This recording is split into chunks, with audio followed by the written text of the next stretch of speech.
یہ تھی، باپ کی خواہش یہ تھی کہ میری بیوی نے 9 مہینے اس بچے کو اٹھا کر کے رکھا، 9 مہینے اپنے پیٹ میں ہر طرح کا درد محسوس کیا، باپ بھی اس درد میں اس بیوی کے ساتھ شریک رہا، لیکن اس کے باوجود ماں جب بچے کو جنم دیتی ہے، ماں کی تمنا ہوتی ہے میں چھاتی سے لگا لوں، لیکن ماں وہاں اپنا فرض ادا کرتی ہے، تب تک چھاتی سے نہیں لگاتی جب تک اس کی روح کی غذا کا انتظام نہ کیا جائے، غذا کا انتظام نہ کیا جائے۔ ماں کی چھاتی تڑپتی رہتی ہے، دودھ ابلتا رہتا ہے، دودھ کی چھاتی کہتی ہے کہ آئے کوئی اس دودھ کو پی کر کے میرے دل کو ٹھنڈک پہنچائے، لیکن ماں کہتی ہے کہ ابھی آپ کی روح کا انتظام ہوا نہیں۔ سب سے پہلا انتظام ماں یہ کہتی ہے کتنا بھی وقت لگ جائے، کتنی بھی تکلیف مجھے پہنچے، کتنا بھی درد مجھے پہنچے، لیکن جب تک میرے بچے کے دل پر اللہ کی آواز نہیں پڑے گی تب تک میں اسے دودھ دینے کے لیے تیار نہیں۔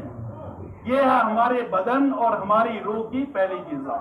اس کے بارے میں ہمیں فکر کرنی ہے کہ جب ہمارا جنم ہوا، ہمارے والدین نے، ہمارے خاندان والوں نے، جن ڈاکٹروں کے ذریعے سے سرجری ہوئی، اسپتال کے عملے نے اور پورے گاڑی والوں نے، ہر ایک نے ہمارے ساتھ تعاون کیا، یہ کہا کہ یہ بچہ دنیا میں تشریف لا رہا ہے، یہ بچی دنیا میں آ رہی ہے، لیکن اس کے بدن کی پہلی غذا جو ہونی چاہیے، اس کی روح کی پہلی غذا جو ہونی چاہیے، جو اس کی زندگی بنانے والی ہے، وہ یہ ہے کہ پہلا لفظ جو اس کے دل پر لگے گا وہ اللہ کا لگے گا۔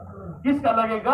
اللہ کا لگے گا۔ کوئی ماں بھی یہ برداشت نہیں کرتی کہ جب تک میرے بچے کو اذان نہیں دی جائے میں اس سے پہلے اسے کیا کروں؟ دودھ پلاؤں۔ تو ماں نے اپنا فرض ادا کیا، باپ نے اپنا فرض ادا کیا، اسپتال والوں نے اپنا فرض ادا کیا، ہر ایک نے فرض ادا کیا، لیکن جب بچے کو وہاں سے لے کر کے ہم نکلے تب اس کی روح کی تمام فکریں ہمارے دلوں سے مٹ چکی، اب روح کی کوئی فکر باقی نہیں ہے۔ بدن کے لیے اب ہر طرح کی فکر باقی ہے۔ بدن تقاضا کرتا ہے کہ اب اس بچے کو اگر ماں کا دودھ نہیں پیتا، ڈبے کا دودھ ہم لائیں گے، چاہے وہ اچھا دودھ لائیں گے، جتنی بھی رقم ہمیں کیا کرنی پڑے؟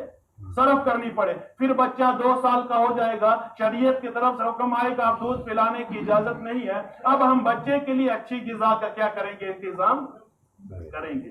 ابتدا میں ہم نے اذان کا انتظام کیا، اذان کے بعد اب بدن کی فکر ہماری شروع ہے، اب یہ فکر آخری دم تک ختم ہونے والی نہیں ہے۔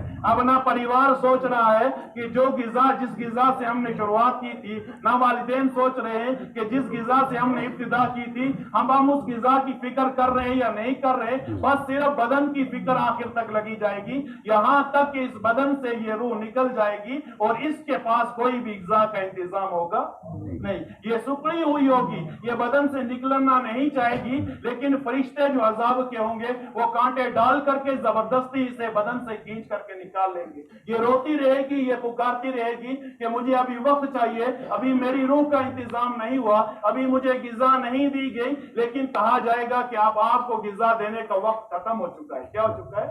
وَلِكُلِّ أُمَّةٍ أَجَلٌ فَإِذَا جَاءَ أَجَلُهَا لَا يَسْتَأْخِرُونَ سَاعَةً وَلَا يَسْتَقْدِمُونَ۔ اب کہا جائے گا کہ اب آپ کو غذا کے لیے 1 منٹ بھی دیا جائے گا نہیں۔ تو ہم زندگی بھر بس پھر بدن کے سہارے، بدن کے انتظام میں لگے رہتے اور ہماری اولادوں کی روح کی ہمیں کوئی فکر ہوتی نہیں۔ اپنی ذات کے تعلق سے کبھی یہ فکر نہیں ہوتی، یہ بدن ہمارا اگر اس کا وجود ہے، آج اگر ہم چل رہے ہیں، اگر ہم کھا رہے ہیں، اگر ہم اٹھ رہے ہیں، اس کا تمام واسطہ روح کے ساتھ ہے۔ اگر اسے روح کی طرف سے، اس گریڈ اسٹیشن کی طرف سے اگر کنیکشن نہیں دیا جاتا، اگر کرنٹ نہیں آتا تو یہ کھا بھی نہیں سکتا، یہ کھا بھی نہیں سکتا۔ بدن کے لیے ہر طرح کا انتظام کرتے ہیں، لیکن یہ بدن غذا سے ایک مقام ایسا آتا ہے تھک جاتا ہے۔ کیا ہو جاتا ہے؟ تھک جاتا ہے۔ ابتدا میں ہم نے دودھ کا اچھا انتظام کیا، دودھ کے بعد ہم نے فروٹ کا انتظام کیا، فروٹ کے بعد ہم نے گوشتابے، گوشت وغیرہ اچھی اچھی چیزوں کا انتظام کیا، لیکن کھاتے کھاتے یہ بدن جواب دے دیتا ہے کہ اب مجھے کھانے کی ضرورت نہیں ہے۔ اب آپ کے کھلانے کی وجہ سے، آپ کو ایک ہی طرف غذا کا انتظام کرنے کی وجہ سے اب میرے اندر شوگر زیادہ ہو چکا ہے، میرے اندر پریشر بڑھ چکا ہے، میرے اندر زیادہ کھانے کی وجہ سے بہت تکلیفیں آ چکی ہیں، اب مجھے غذا کی کوئی ضرورت نہیں ہے، اب مجھے غذا کی کوئی ضرورت نہیں ہے۔ بدن نے اب تقاضا کرنا بند کر دیا، اب ہمارے پاس مال بھی ہے، دولت بھی ہے جو ہم نے اسی بدن کے لیے جمع کیا تھا، لیکن اب بدن جواب دے دیتا ہے مجھے کسی چیز کی ضرورت نہیں ہے، مجھے آپ کی کوٹریوں کی ضرورت نہیں ہے، میرے بدن میں پھوڑے نکلے ہوئے، میرے بدن میں درد ہے، مجھے آرام کی ضرورت نہیں ہے، یہ بدن مجھے آرام کرنے نہیں لیتا. میرا پیٹ پھولا ہوا ہے, میرا بدن پھولا ہوا ہے, مجھے پریشر چڑھا ہوا ہے, مجھے شوگر ہو چکا ہے, لہٰذا اب مجھے کسی اچھی غذا کی کوئی امید مجھ سے نہ رکھو. لہٰذا جو کچھ کمایا ہے یہ آپ کے ورثہ کا ہوگا, اس سے مجھے کوئی واسطہ ہونے والا نہیں ہے. لیکن روح کا تقاضا ایسا نہیں ہے. روح کے لیے ہماری ماں نے انتظام تو کیا کہ آزان دلوا دی, لیکن اس کے بعد کسی طرح کی کوئی فکر روح کے لیے نہیں ہوئی, بلکہ روح کا تقاضا تو یہ تھا کہ بس اب نمازیں پڑھیں, اب آپ زکات دیجئے, اب آپ تہجد پڑھیے, اب آپ نفل پڑھیے, جتنی بھی آپ کے عبادت کے اعتبار سے آپ بڑھتے جاؤ گے روح کے تقاضے اتنے ہی بڑھتے جاتے, یہاں تک کہ اللہ کی طرف سے اعلان آتا کہ اب آپ کے جانے کا وقت ہے. یہ روح کہتی مجھے جلدی جلدی لے جاؤ, کیا کرو, جلدی جلدی لے جاؤ. نکالنے کا وقت آتا, روح کہتی کسی طرح بھی نکالو, بس یہاں سے نکال ہو, میں اللہ سے ملنا چاہتی ہوں. پھر ایک خوشبو سونگی جائے گی, کہا جائے گا خوشبو سونگتے ہی وہ روح کیا آ جائے گی, باہر آ جائے گی. کیا آ جائے گی, باہر آ جائے گی. پھر اللہ کے دربار میں اسے انعامات کے ساتھ, اللہ کے دربار میں اسے ایک فوج لے کر کے جائے گی. اللہ کے دربار میں اللہ یہ تیرا نافرمان بندہ ہے, اس نے روح کا بھی خیال رکھنا, اپنے بدن کا بھی کیا رکھا, خیال رکھا. لیکن اگر ہم نے اپنی روح کا انتظام نہیں کیا تو اللہ تعالیٰ نے فرمایا اگر اس کے اندر فسق اور فجور بڑھتا ہی رہا, اس کے اندر گناہ کا مادہ بڑھتا ہی رہا, یہاں تک کہ روح کا ہر حصہ سیاہ ہو جاتا ہے. کیا ہو جاتا ہے, سیاہ ہو جاتا ہے. اب اسے اللہ کے پاس جب لینے کی باری آتی ہے, فرشتے آتے ہیں لینے کے لیے, یہ تیار نہیں ہوتی کہ میرے پاس ابھی غذا نہیں ہے, ابھی مجھے دھلنے کے لیے ابھی وقت چاہیے. لیکن اللہ کہتے ہیں کہ اب آپ کو کوئی وقت دیا جائے گا نہیں. تو اس لیے میرے عزیز ساتھیو, اللہ تعالیٰ نے ایک احساس, اگر انسان کے اندر احساس نہیں ہے تو پھر انسان کی کوئی اوقات نہیں ہے. اگر انسان کو احساس نہیں ہوتا کہ ہاں میرا یہ بدن ہے, میں اچھا کھانا کھاتا ہوں, لیکن یہ سب روح کی توفیق ہے, یہ روح کی وجہ سے, اگر روح نہیں ہوتی تو میں اچھا کھانا نہیں کھا سکتا, روح نہیں ہوتی میں یہاں چل کر کے آ نہیں سکتا, روح نہیں ہوتی میں اٹھ نہیں سکتا.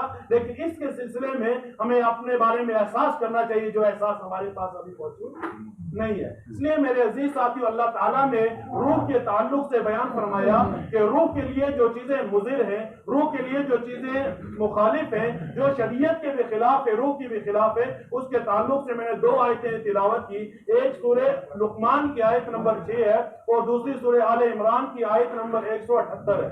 اللہ رب العزت نے سورہ لقمان کی 6 نمبر آیت کے اندر فرمایا وَمِنَ النَّاسِ مَن يَشْتَرِي لَهْوَ الْحَدِيثِ لِيُضِلَّ عَن سَبِيلِ اللَّهِ بِغَيْرِ علم. یہ آیت تب نازل ہوئی جب آپ صلی اللہ علیہ وسلم مکہ کے اندر محنت کر رہے ہیں. کیا کر رہے ہیں, مکہ والوں پر دن رات آپ صلی اللہ علیہ وسلم محنت کر رہے. آپ صلی اللہ علیہ وسلم قرآن سناتے ہیں, قرآن کو سن کر کے لوگ اسلام میں داخل ہوتے ہیں. پھر مکہ کے ایک خبیث ترین شخص کھڑا ہو جاتا ہے, وہ کہتا ہے کہ حضور صلی اللہ علیہ وسلم جس طرح قرآن سے لوگوں کو ایمان میں داخل کر رہے ہیں, اسلام میں داخل کر رہے ہیں, میں قصے کہانیاں سن کر کے لاؤں گا فارس وغیرہ سے, میں قصے کہانیاں سن کر روم سے لاؤں گا, میں قصے کہانیاں سن کر شام سے لاؤں گا, میں بھی لوگوں کو سناؤں گا تاکہ لوگ اسلام سے کیا ہو جائیں, اسلام سے دور ہو جائیں. اس شخص کا واقعہ مفسرین نے لکھا ہے کہ اس شخص کا نام نضر ابن حارث تھا. یہ حضور صلی اللہ علیہ وسلم کا اور اسلام کا کٹر دشمن تھا. اس کا کام یہ تھا کہ یہ فارس وغیرہ تجارت کرنے کے ارادے سے جاتا.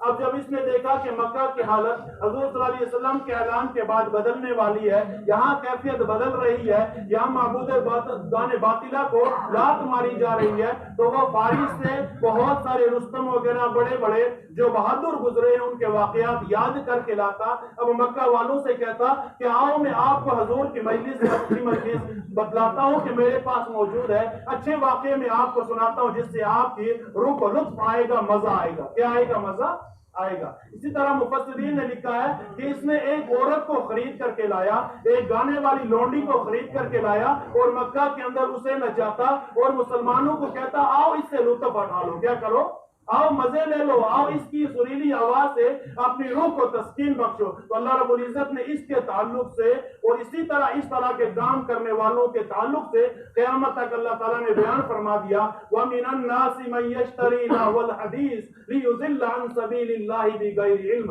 لوگوں میں سے بہت سارے لوگ اللہ فرماتے ہیں کہ قیامت تک بہت سارے لوگ ایسے ہوں گے جو نضر ابن حارث کی طرح وہ اسلام کے دشمن ہوں گے, وہ ایسی چیزوں کا انتظام کریں گے, ایسے پروگراموں کا انتظام کریں گے جن کے ذریعے سے حق سے لوگوں کو دور کر دیں گے، قرآن سے لوگوں کو دور کر دیں گے، مدارس سے لوگوں کو دور کر دیں گے، مساجد سے لوگوں کو دور کر دیں گے، وہ اپنے فائدے کے لیے یہ انتظام کریں گے، وہ ایسے اچھے کلچر کریں گے، بظاہر دنیاوی اعتبار سے وہ ہوں گے لیکن آخرت کے ساتھ ان کا کوئی بھی تعلق ہوگا نہیں۔ وَمِنَ النَّاسِ مَن يَشْتَرِي لَهْوَ الْحَدِيثِ لِيُضِلَّ عَن سَبِيلِ اللَّهِ۔ لَهْوَ الْحَدِيث سے مراد حضرت عبداللہ ابن مسعود رضی اللہ تعالیٰ عنہ، حضرت عبداللہ ابن عباس رضی اللہ تعالیٰ عنہ اور حضرت رافع رضی اللہ تعالیٰ عنہ فرماتے ہیں کہ اس سے مراد ہے کہ گانے بجانے کی چیزیں خریدی جائیں گی۔ کیا کیا جائے گا؟ گانے بجانے کے آلات فروخت کیے جائیں گے، ایسی عورتوں کو لایا جائے گا سٹیجوں پر نچانے کے لیے جن کو دیکھ کر کے لوگوں کو اپنی روح کی کوئی فکر ہوگی نہیں، وہ وقتی اعتبار سے تسکین حاصل کریں گے لیکن اسلام سے وہ بہت دور چلے جائیں گے۔ کیا ہو جائیں گے؟ وَمِنَ النَّاسِ مَن يَشْتَرِي لَهْوَ الْحَدِيثِ لِيُضِلَّ عَن سَبِيلِ اللَّهِ، وہ یہ کام کریں گے تاکہ وہ اللہ کے راستے سے روکیں، اللہ کے راستے سے لِيُضِلَّ عَن سَبِيلِ اللَّهِ بِغَيْرِ عِلْمٍ۔ پھر اللہ تعالیٰ آگے کہتے ہیں کہ وہ لوگ انجان ہیں، وہ لوگ کیا ہیں؟ انجان ہے، جو ایسی چیزیں کرتے ہیں انہیں معلوم نہیں ہے کہ اس کے بدلے میں آخرت میں کتنا دردناک عذاب انہیں جھیلنا ہے۔ دردناک کیا عذاب کرنا ہے؟ جھیلنا ہے۔ اللہ کے نبی صلی اللہ علیہ وسلم نے عذاب کی کیفیت بیان فرمائی۔ آپ صلی اللہ علیہ وسلم نے فرمایا جو اپنے کانوں سے غلط آوازیں سنتا ہے، معذورات شرعیہ کی طرف جاتا ہے، شریعت کی ممانعت جن چیزوں کے بارے میں ہے ان کی طرف جاتا ہے، کل قیامت کے دن اس کی آنکھوں کے اندر اور کانوں کے اندر شیشے پگھلا کر کے ڈالے جائیں گے۔ کیا کیے جائیں گے؟ اللہ کے نبی صلی اللہ علیہ وسلم نے فرمایا کہ سریلی آواز جس کے ذریعے سے اپنی روح کو تسکین دے رہا تھا، گانے بجانے کے ذریعے سے روح کو تسکین پہنچا رہا تھا، یہ اسی طرح ناچنے والیوں کو دیکھ کر کے اپنی آنکھوں کی ٹھنڈک محسوس کر رہا تھا، یہ وقتی لذت اٹھا رہا تھا۔ اس کا عذاب یہ ہوگا کہ اس کے کانوں میں اور آنکھوں میں شیشے پگھلا کر کے ڈالے جائیں گے۔ اللہ تعالیٰ اس عذاب سے ہم سب کی کیا فرمائے؟ حفاظت فرمائے۔ آج کے دور کے اندر اس چیزوں سے ایک تو آدمی یہ سمجھتا ہی نہیں کہ میں نے گناہ کیا، یہ ایسا عمل ہے کہ شیطان ایک مرتبہ اللہ تعالیٰ نے ایک آیت اتاری، سورہ بقرہ کی آیت ہے، وہ آیت میرے ذہن میں نہیں ہے، وہ آیت ہے سورہ بقرہ کی، جس کا مفہوم یہ اللہ تعالیٰ نے فرمایا کہ جو آدمی کوئی گناہ کرتا ہے، جو آدمی کوئی گناہ کرتا ہے، گناہ کرنے کے بعد وہ اپنی اصلاح کر لیتا ہے، یعنی توبہ کر لیتا ہے۔ کیا کرتا ہے؟ توبہ کرتا ہے۔ توبہ کے بارے میں اللہ کے نبی صلی اللہ علیہ وسلم نے فرمایا الندم توبہ، کہ آدمی اپنے گناہ سے نادم اور شرمندہ ہو جاتا ہے۔ کیا ہو جاتا ہے؟ نادم اور شرمندہ ہو جاتا ہے۔ وہ یہ سمجھتا ہے ہاں میں نے گناہ کیا۔ جب وہ سمجھتا ہے کہ میں نے گناہ کیا، اس کے بعد اس کے دل کے اندر احساس ہوتا ہے کہ مجھے یہ گناہ نہیں کرنا چاہیے تھا، میں نے اپنے رب کی نافرمانی کی، اپنے رب کی کیا کی؟ نافرمانی کی، لہذا وہ اللہ کے روبرو جھک جاتا ہے، وہ اللہ سے معافی مانگتا ہے، اس کے دل کے اندر غم رہتا ہے کہ ہاں یہ میں نے گناہ کیا، مجھے ایسا کرنا چاہیے، ایسا نہیں کرنا چاہیے۔ پھر اللہ کے نبی نے فرمایا یہی اس کی توبہ ہے۔ یہی کیا ہے؟ یعنی دل کا اس بات پر نادم ہونا کہ میں نے یہ گناہ کیا، یہ مجھ سے گناہ جو ہو چکا ہے، یہی اس کی توبہ ہے، یہی اس کی توبہ ہے۔ ہماری توبہ ہے کان پکڑنا، ہماری توبہ ہے زبان سے کرتے ہیں لیکن دل بدلنے والا نہیں ہے۔ زبان سے یہ کرتے ہیں استغفر اللہ واتوب الیہ، نستغفر اللہ، لیکن باہر نکل کر پھر وہی کام کریں گے۔ کیا کریں گے؟ وہی کام کریں گے۔ یہ توبہ نہیں ہے۔ توبہ کو حضور نے فرمایا توبہ کے لیے 3 شرطیں ہیں۔ پہلی شرط یہ ہے کہ آدمی اپنے گناہ پر نادم ہو، اپنی گناہ پر نادم ہو، اللہ تعالیٰ سے مانگے اللہ میں نے یہ گناہ کیا، آئندہ نہیں کروں گا، آئندہ نہیں کروں گا۔ تو گناہ کے اندر یہ ہے توبہ کہ آدمی نادم ہو، آئندہ نہ کرنے کا عزم ہو، تب توبہ ہے۔ لیکن ہمارے پاس آئندہ کا عزم ہوتا نہیں، زبانی اعتبار سے توبہ ہوتی ہے، باہر جا کر کے پھر انہی کاموں کے اندر کیا ہو جاتے ہیں؟ مجبور ہو جاتے ہیں۔ اس لیے میرے عزیز ساتھی حضور نے فرمایا اگر آپ اپنے گناہ سے شرمندہ ہو جاتے ہو، اگر آپ کی روح جو آپ پر لعنت ملامت کر رہی ہے وہ یہ کہہ رہی ہے کہ آپ نے اچھا نہیں کیا، اس کا عذاب آپ کو بھگتنا پڑے گا، حضور نے فرمایا یہی ایمان والے کی توبہ ہے، یہی ایمان والے کی۔ پھر حضور نے فرمایا التائب من الذنب کمن لا ذنب لہ، جس کے دل کے اندر یہ احساس ہو چکا کہ ہاں میں نے گناہ کیا ہے، حضور نے فرمایا اس کی یہ توبہ ہے وہ ایسا ہے جیسے اس نے کبھی گناہ کیا ہی نہیں۔ اللہ تعالیٰ ہم سب کو ایسی توبہ کرنے کی توفیق نصیب ہو۔ اللہ ہمارے دل کی حالت کو بدل دے، اللہ ہمارے دل کی حالت کو بدل دے۔ اللہ تعالیٰ نے فرمایا موسیقی کے کام کرنے والوں کو، گانے سننے والوں کو، جس کے بارے میں نے کہا کہ ہمیں احساس نہیں ہوتا اس گناہ کا، لیکن اللہ کے نبی نے فرمایا کہ اس گناہ کی نحوست یہ ہوگی کہ آپ کے کانوں اور آنکھوں میں سیسے پگھلا کر کے ڈالے جائیں گے، سیسے پگھلا کر کے ڈالے جائیں گے۔ اللہ رب العزت نے فرمایا کہ یہ گانے سناتے ہیں، گانے سنتے ہیں، انہیں انجام کے بارے میں کوئی خبر نہیں ہے کہ انہیں کیسا عذاب ہونے والا ہے۔ عذاب بھی اللہ تعالیٰ نے خود ہی بیان فرمایا وَلَهُمْ عَذَابٌ مُّهِينٌ، کہ ان کے لیے عذاب علیم نہیں ہے، عذاب صغیر نہیں ہے، عذاب کبیر نہیں ہے، بلکہ عذاب مہین ہے، عذاب مہین ہے۔ مہین کے معنی ہے ذلت امیز عذاب، ذلت امیز عذاب۔ ذلت امیز عذاب کی مثال یہ ہے کہ ایک آدمی کے دل کے اندر درد ہے، وہ خود محسوس کرتا ہے ہاں مجھے درد ہے، کیا ہے مجھے درد ہے، لیکن ایک آدمی کا وہی درد اگر باہر آ جائے، اس کے بدن میں پھوڑے نکل جائیں،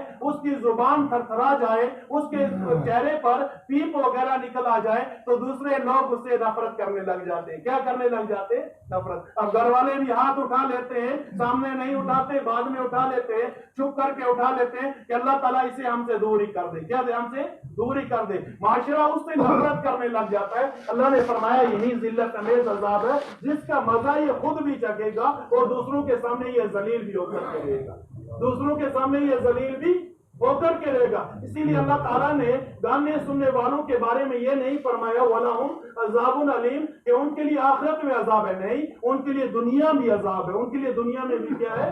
عذاب ہے۔ اللہ دنیا میں ان کو عبرت کے طور پر ایسا عذاب دیں گے، ایسے عذاب میں مبتلا کریں گے کہ تمام لوگ ان کے عذاب کا مشاہدہ کریں گے۔ کیا کریں گے؟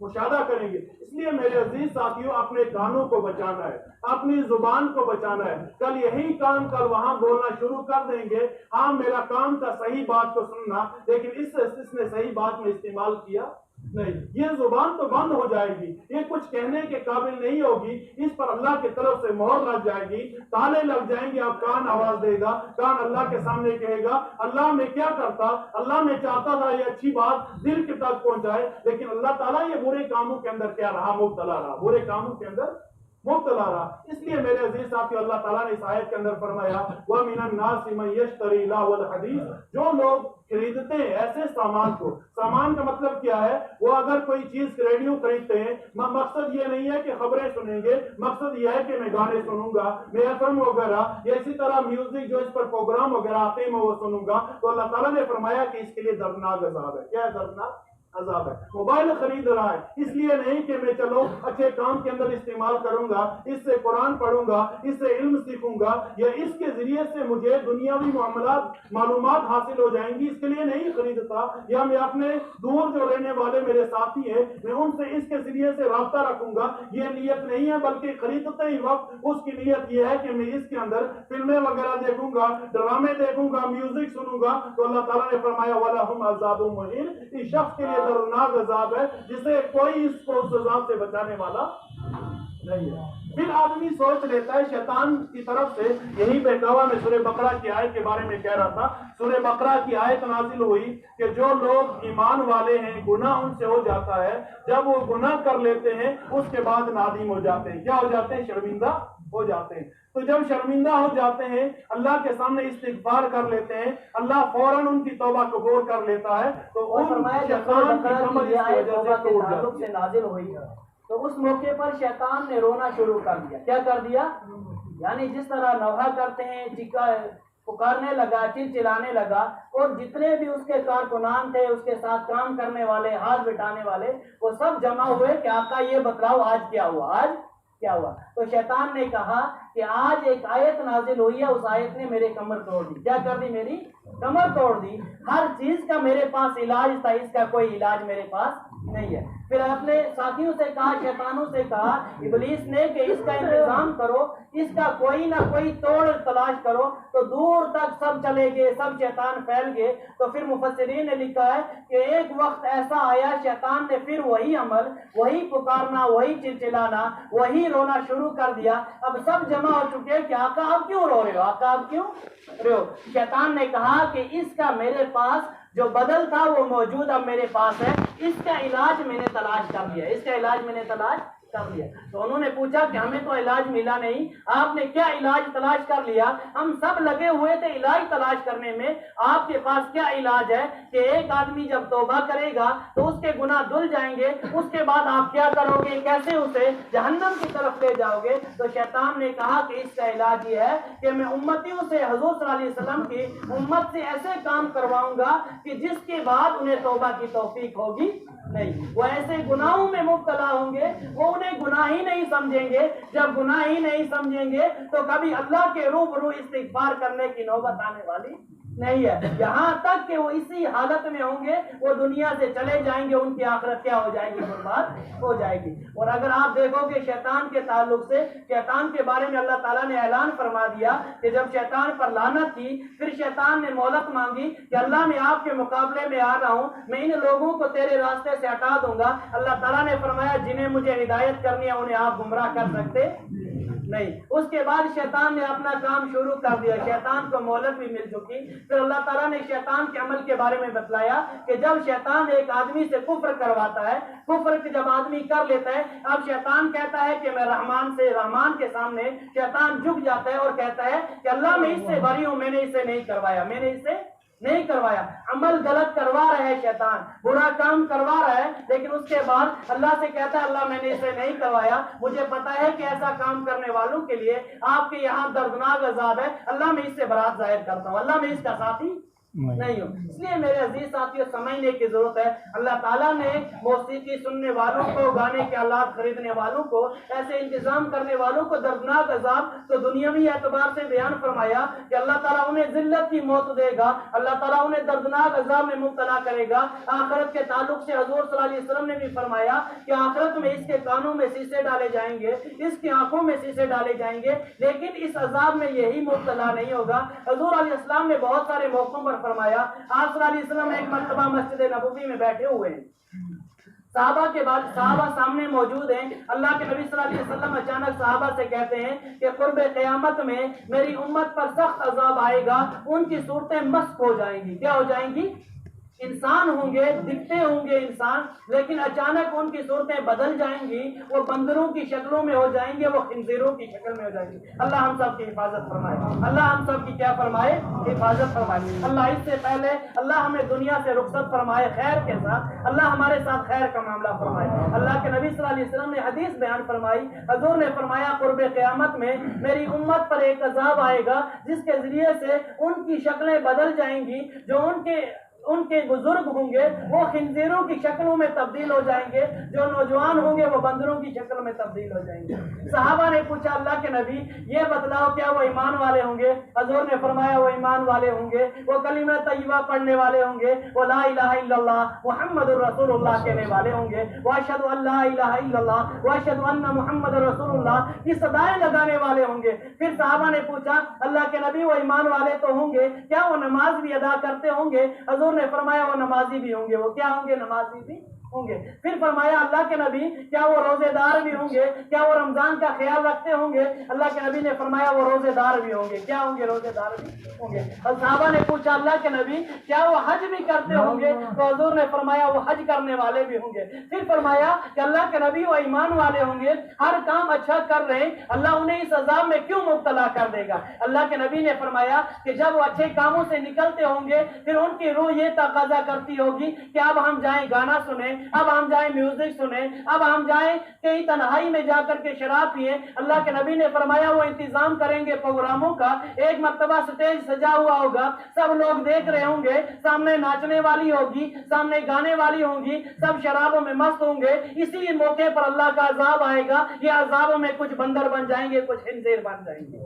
کیا ہو جائیں گے؟ کچھ بندر بن جائیں گے, کچھ خنزیر بن جائیں گے. دوسرے موقع پر اللہ کے نبی صلی اللہ علیہ وسلم نے فرمایا کہ میری امت پر 3 طرح کے عذاب آئیں گے. کتنی طرح کے؟ 3 طرح. فرمایا کہ جب گانا بجانا عام ہو جائے گا. کیا ہو جائے گا؟ گانا بجانا عام ہو جائے گا. جب ناچنے والوں کو ترجیح دی جائے گی, جب انہیں بلانے والا فخر محسوس کرے گا, جب انہیں سننے پر یا شرکت کرنے والا فخر محسوس کرے گا, تو اللہ کے نبی نے فرمایا 3 طرح کے عذاب امت پر آئیں گے. پہلا ہوگا کہ امت دسنے لگ جائے گی. کیا ہو جائے گی؟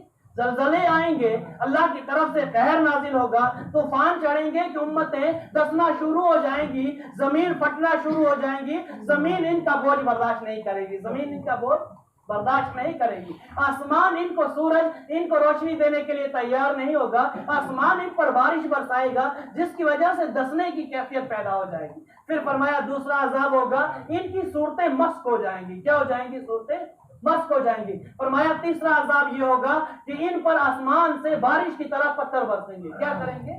پتھر برسیں گے. پہاڑیں جو لٹکے ہوئے پہاڑیں اللہ کے حکم کے انتظار میں ہیں, وہ پہاڑیں گرنا شروع ہو جائیں گی, اللہ کی طرف سے عذاب ہوگا. اس طرح یہ قوم جو گانے بجانے کو رواج دے گی, اس طرح کے پروگراموں میں شرکت کرے گی, اللہ کے نبی نے فرمایا ان 3 طرح کے عذابوں میں مبتلا ہو جائیں گے. کیا ہو جائیں گے؟ مبتلا ہو جائیں گے. پھر اللہ کے نبی صلی اللہ علیہ وسلم نے فرمایا, ایک مرتبہ آپ صلی اللہ علیہ وسلم اپنے حجرے میں بیٹھے ہوئے, سامنے سے کسی جگہ سے آواز آئی گانے بجانے کی. اللہ کے نبی صلی اللہ علیہ وسلم نے فوراً 3 مرتبہ فرمایا اس کی نماز قبول نہیں ہے, اس کی نماز قبول نہیں ہے, اس کی نماز قبول نہیں ہے. صحابہ نے پوچھا اللہ کے نبی صلی اللہ علیہ وسلم کیا بات ہوئی, اللہ کے نبی کس کی نماز قبول نہیں ہے؟ حضور نے فرمایا جس کی گھر سے یہ گانے کی آواز آ رہی ہے ان کی نماز قبول نہیں ہے, ان کی نماز. آپ صلی اللہ علیہ وسلم مدینہ کے اندر ہیں, آپ صلی اللہ علیہ وسلم ایک جگہ ہے, وہاں آپ صلی اللہ علیہ وسلم نے دیکھا کہ 2 شاعر شعر کہہ رہے ہیں جو کفریہ اشعار بھی ہیں اور گانے بجانے کی طرز میں پڑھ رہے ہیں, موسیقی بج رہی ہے. اللہ کے نبی صلی اللہ علیہ وسلم نے فوراً ہاتھ اٹھا لیے. اس کے بعد اللہ کے نبی صلی اللہ علیہ وسلم نے دعا کی, عذاب کی, بدعا دی ان کے لیے. اللہ کے نبی نے فرمایا اللہ جو یہ کام کر رہے ہیں اللہ ان کو زمین میں دسا دے اور انہیں جہنم میں الٹا لٹکا دے. اللہ جہنم میں کتنے دردناک عذاب کی وعیدیں اللہ کے نبی صلی اللہ علیہ وسلم نے سنائی. پھر ہم سوچتے ہیں چلو مہلت ملتی ہے, ہم سوچتے ہیں شاید یہ مہلت ہمارے لیے بہتر ہے, ہم سوچتے ہیں ایک پروگرام کیا چلو دوسرا کر لیتے, ایک جگہ فائدہ اٹھایا دوسری جگہ, ایک جگہ شرکت نہیں کی چلو دوسری جگہ کر لیتے, اگر آج نہیں سنا چلو کل سن لیتے.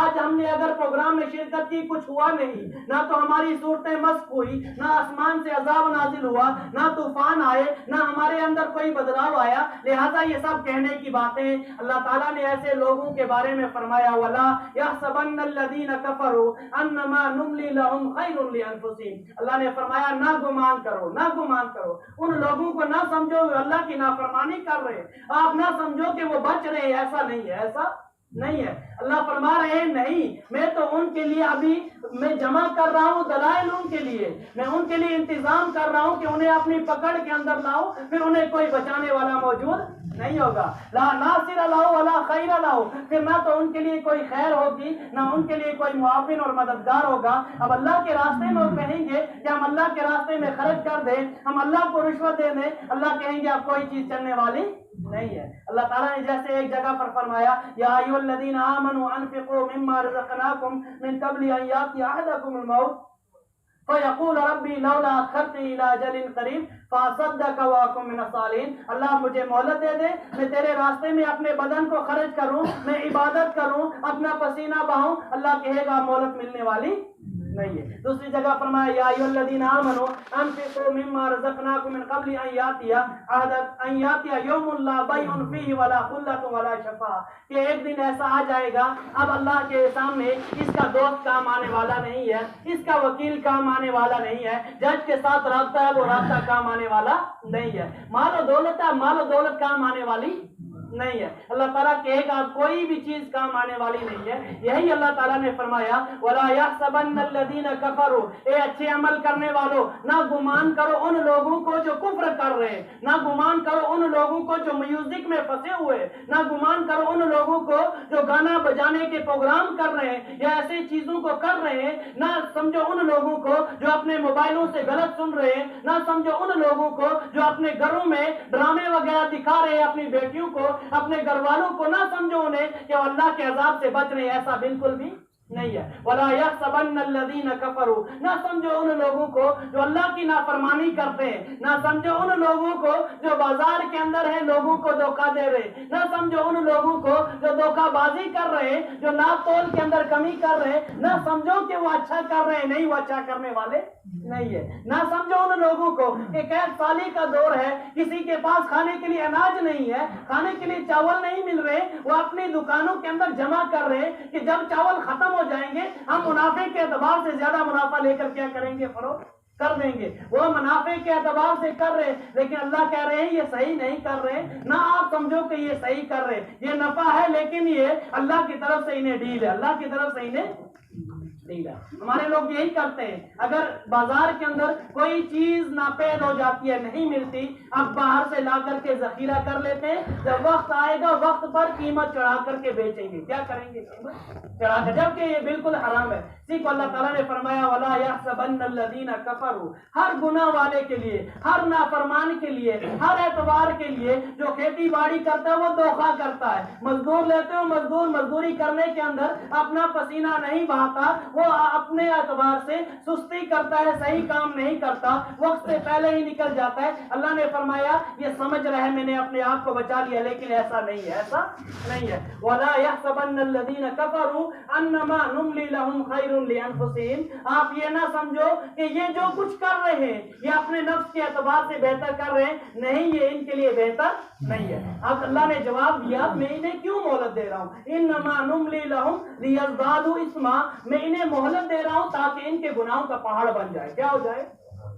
انما نملی لہم لیزدادوا اثما، اللہ تعالیٰ فرماتے ہیں میں انہیں مہلت دے رہا ہوں اس اعتبار سے کہ ابھی اتنے گناہ ان کے نہیں ہوئے کہ میں انہیں پکڑ لوں، اتنے گناہ نہیں ہوئے کہ میں ان پر عذاب نازل کر دوں، اتنے گناہ نہیں ہوئے کہ میں ان کی شکلیں مسخ کر دوں، ان کی صورتیں خنزیر اور جانوروں کی شکلوں میں تبدیل کر دوں۔ ابھی وقت ہے، یہ ایک اور گناہ کسی کے پاس باقی ہے، کسی کے پاس ابھی 10 گناہ باقی ہے، کسی کی لسٹ میں ابھی 30 گناہ باقی ہے۔ اللہ اسے مہلت دے رہا ہے، وہ سمجھ رہا ہے کہ میں ہوشیار ہوں، وہ سمجھ رہا ہے میں چلاک ہوں، وہ سمجھ رہا ہے کہ میں ماہر ہوں، وہ سمجھ رہا ہے کہ مجھے فائدہ ہو رہا ہے۔ اللہ نے فرمایا کوئی فائدہ وائدہ نہیں ہے، کوئی مہلت وغیرہ نہیں ہے، بلکہ اللہ جو یہ مہلت دے رہے ہیں نا، یہ اس اعتبار سے دے رہے ہیں اگر توبہ کرنی ہے تو کر لے توبہ، نہیں تو اگر نام اعمال کی آخری لائن بھی اگر بھر گئی نا پھر اللہ کی طرف سے پکڑ ہوگی، ان بطش ربک لشدید، پھر اللہ کی پکڑ سے کوئی تمہیں بچانے والا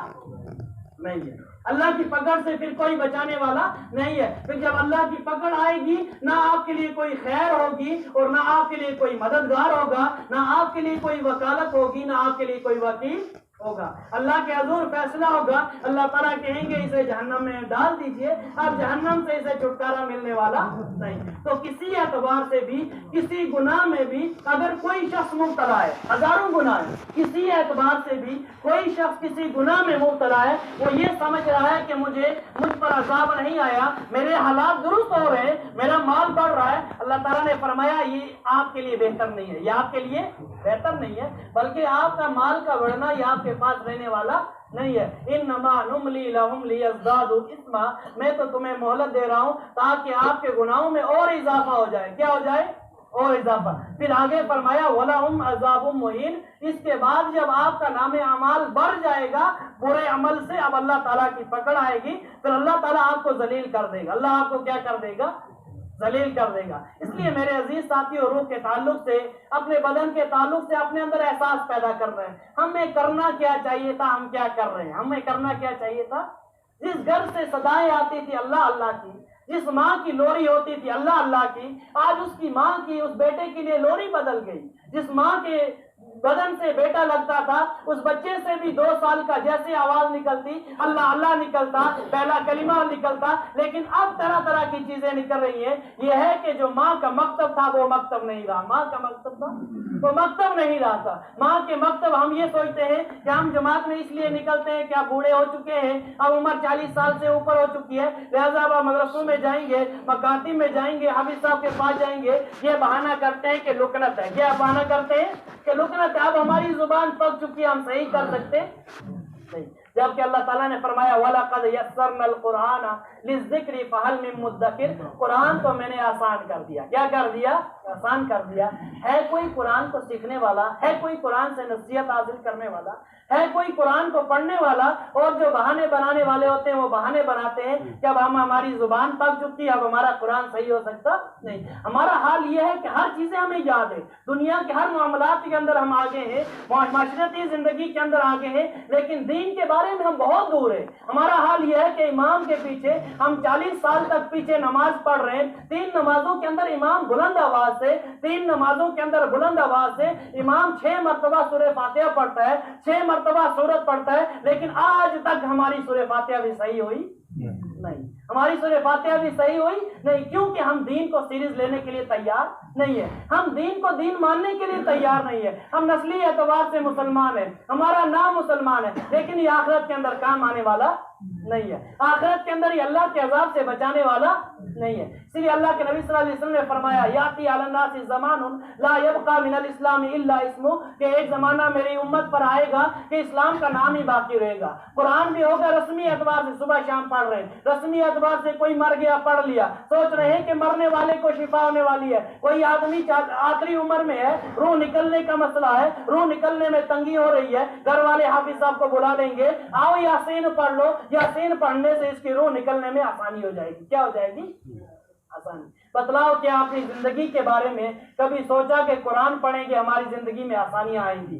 کبھی اس بارے میں سوچا نہیں, بس مرنے والے کے ساتھ قرآن کو لگا دیا. جبکہ اللہ تعالیٰ نے فرمایا الیوم اکملت لکم دینکم, اب میں نہ کسی نبی کو بھیجوں گا نہ کوئی دین بھیجوں گا, میں نے دین بھی مکمل کر دیا سرکار مدینہ علیہ السلام پر. اب کسی طرح کا کوئی نبی آنے والا نہیں ہے, دین مکمل ہے. اب دین میں جب کوئی کمی نہیں تو اس میں اضافہ کرنے کی کوئی ضرورت نہیں. فرمایا اب اس کے بعد جو اپنی طرف سے اضافہ کرے گا وہ مردود ہوگا, وہ شیطان ہوگا, اس کا دین کے ساتھ کوئی بھی واسطہ ہوگا نہیں. پھر فرمایا وَرَضِيتُ لَكُمُ الْإِسْلَامَ دِينًا, میں نے اپنی نعمت کو تمام کر دیا, دین کو تمام کر دیا, اور آپ کے لیے جو میں نے طریقہ زندگی گزارنے کا بتلایا, پسند کیا وہ طریقہ میں نے اللہ کے نبی کے ذریعے سے آپ تک پہنچا دیا. آپ تک کیا کر دیا؟ پہنچا دیا. اسی کو کسی شاعر نے کہا کیوں میں مانوں کسی ایسے دستور کو, یعنی میں زندگیاں دوسروں کے طریقوں پر کیوں گزاروں, میں دوسروں کو اپنا آئیڈیل کیوں بناؤں, کیوں میں مانوں کسی ایسے دستور کو, کیا میں جانوں کسی ایسے منشور کو, سب کتابوں سے افضل کتاب آپ کی, سب نظاموں سے اعلیٰ نظام آپ کا. اللہ تعالیٰ نے زندگی گزارنے کے لیے ہمیں نظام دیا. اللہ تعالیٰ نے اس عمل کرنے کے لیے اللہ تعالیٰ نے سرکار مدینہ علیہ السلام کی زندگی ہمارے سامنے رکھی.